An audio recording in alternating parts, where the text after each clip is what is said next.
This might be the biggest crypto scam Nigeria has ever seen.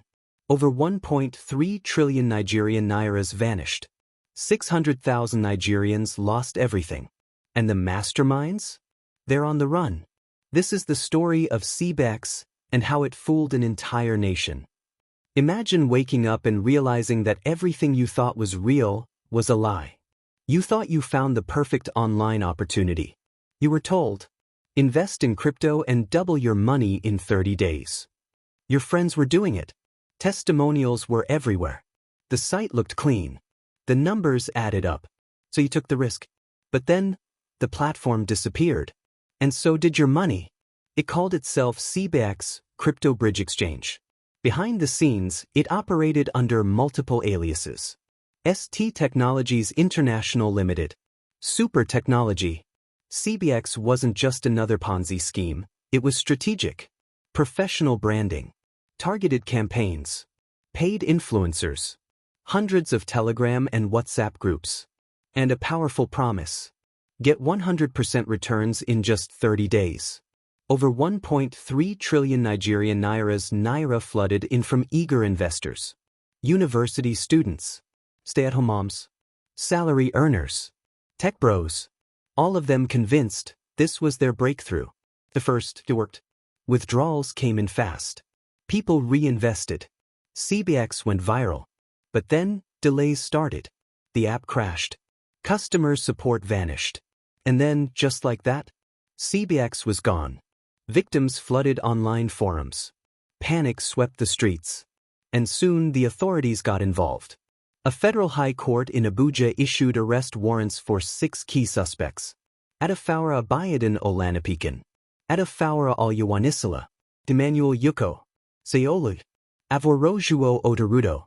Chukwibuka Ihirim. They weren't just crypto enthusiasts. They were the alleged architects of one of Nigeria's biggest digital heists. These suspects allegedly lured users to convert cash into USDT, Tether. Then transferred the money into crypto wallets, leaving no trace. Some say they've fled the country. Others say they're hiding in plain sight.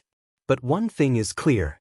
They vanished with over 1.3 trillion Nigerian nairas in digital currency. That's enough to run some states in Nigeria for an entire year. And the victims? Still searching for answers. Still hoping for justice.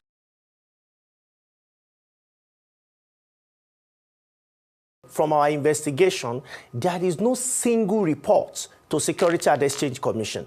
So the way the system works here, anybody can walk up to Corporate Affairs Commission, register a business, and that gives them access to account opening. In fact, in their article of association, a memorandum of understanding, whether they add such business there is a different ballgame entirely. So as institution, as a nation, we need to audit our process of account opening. We need to audit our process of allowing businesses that is susceptible, that people are susceptible to getting defrauded on. We need to re-audit it. If not, I can assure you that this may not be the end, unfortunately. So Security and Exchange Commission did not have any complaints as yesterday. I don't know, between 12 p.m. yesterday and this morning, maybe people have gone to complain. So there is a new law that said anyone that engaged in Ponzi scheme to defraud people, of course, Ponzi is about defrauding people, will go to jail. About 10 years jail term. That is what President Tinubu had signed to. And it's now a law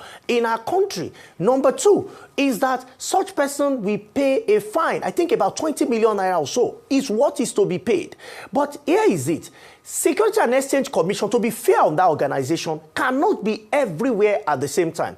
If you are familiar, I don't know if you are in Nigeria in 2016 when MMM X-Way, you hardly know that even your roommate, if you are married, your husband may be running MMM and you may never know. You may be criticizing MMM together. I remember in Abuja here, I was on a radio show with 2 of my friends and we were criticizing MMM. Do you know that one of us actually had his own money, in MMM? I was shocked.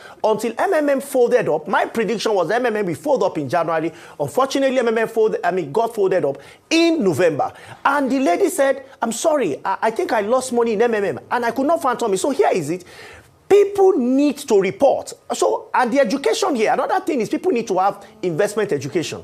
Before you invest in any scheme, please apart from their Corporate Affairs Commission certificate they will show you, ask them for Security and Exchange Commission license if they say they are fund managers. Number two, ask them if they don't have that, they must have a license with Central Bank, and don't just collect piece of paper.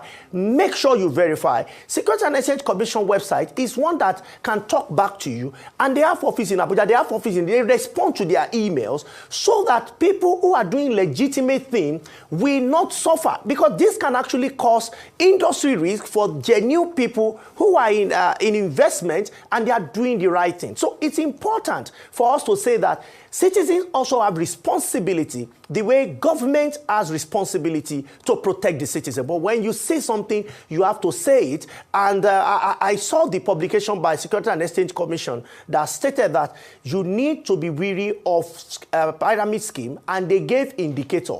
This particular scheme tick all the boxes in what Security and Exchange Commission said, but unfortunately, everybody wants to collect their money, hoping there is someone else that will be victim. But you see the result. Many are actually victims. Those who thought that they would never be caught in the web of a fraud. But unfortunately, the money is gone. But thankfully, I hear EFCC yesterday mentioned that they will do their best, maybe not in the short run, but maybe in the medium or long run, or long term, to ensure that money are refunded. But from history, I doubt if everybody from history that will study about Ponzi scheme, especially in Africa, if everybody will have their money. But I trust that EFCC will do their best to help Nigeria in this situation.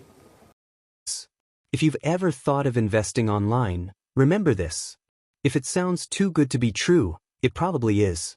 CBEX was a mirage, and now it's a digital crime scene. The EFCC is still investigating, but for many, the damage is done. Clapperboard subscribe for part 2, where we break down how CBEX fooled the system and updates about it.